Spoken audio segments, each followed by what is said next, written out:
നമസ്കാരം കൂട്ടുകാരെ, ഞാൻ പീറ്റർ ചോളു. ഇന്നത്തെ വീഡിയോ അതായത് 7/7/2026 ചൊവ്വാഴ്ച വൈകിട്ട് സ്വർണ്ണവിലയും റബ്ബർ വിലയും. സ്വർണ്ണവില നോക്കുമ്പോൾ സ്വർണ്ണവില വീണ്ടും ഒരു പവൻ്റെ മുകളിൽ 1000 രൂപയാണ് ഇന്നത്തെ വീഴ്ച. സ്വർണ്ണവിലയിൽ കനത്ത ഇടവ് 1 ഗ്രാമിൻ്റെ മുകളിൽ 125 രൂപയും. ഇനി വിശദമായി നോക്കുമ്പോൾ 22,000 രൂപ 13,315, ഒരു പവൻ 1,06,520.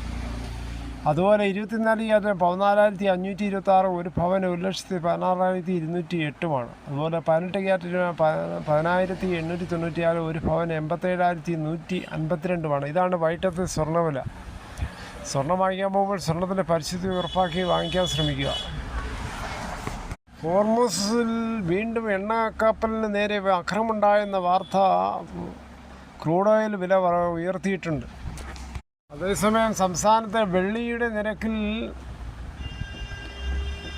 240 രൂപയും 10 ഗ്രാം വെള്ളിക്ക് നിലവിൽ 2,400 രൂപയാണ് വില വരുന്നത്. റബ്ബർ വില നോക്കുമ്പോൾ റബ്ബർ വില Kottayam RSS 4 kilo 272, RSS 5 kilo 268, ISN 20 231, latex 60% യാർഡ്സിൽ 175 രൂപ 40 പൈസ. ഇതാണ് വൈകിട്ടത്തെ കോട്ടയം വില. കൊച്ചി വില നോക്കുമ്പോൾ RSS 4 kilo 272, RSS 5 kilo 268. Agartala വില നോക്കുമ്പോൾ RSS 4 കിലോ 264, RSS 5 കിലോ 261. വിദേശ വില നോക്കുമ്പോൾ ബാങ്കോക്ക് RSS 1 282 രൂപ 69 പൈസ, RSS 2 280 രൂപ 97 പൈസ, RSS 3 279 40 പൈസ, RSS 4 278 രൂപ 54 പൈസ, RSS 5 278 രൂപ 10 പൈസ.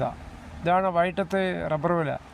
രാവിലെയായിട്ട് കമ്പയർ ചെയ്യുമ്പോൾ RSS 4-ൽ 1 രൂപയാണ് വർദ്ധിച്ചത്, RSS 5 1 രൂപ കൂടി, ലാറ്റക്സിലും 1 രൂപയാണ് വർദ്ധിച്ചത്, ISNR-ലും 1 രൂപയാണ് വർദ്ധിച്ചത്. വയനാട് മണ്ണിടിച്ചിൽ 4 മരണമാണ്, 7 പേരെ കാണാതായി. വയനാട്ടിലെ വിദ്യാഭ്യാസ സ്ഥാപനങ്ങളിൽ നാളെ അവധിയാണ്. കൃഷിമന്ത്രി ടി സിദ്ദിഖ് ഹെലികോപ്റ്ററിൽ വയനാട്ടിലെത്തി. അടിയന്തരമായി കാര്യങ്ങൾ നിയന്ത്രിക്കുവാനാണ് വയനാട്ടിലെത്തിയത്.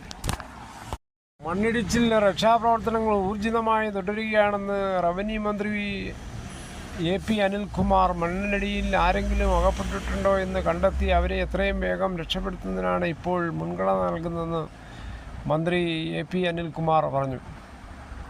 പരിക്കേറ്റവരെ ആശുപത്രിയിൽ പ്രവേശിച്ചവരുടെ എണ്ണം ഇപ്പോൾ 9 ആയിരിക്കുകയാണ്.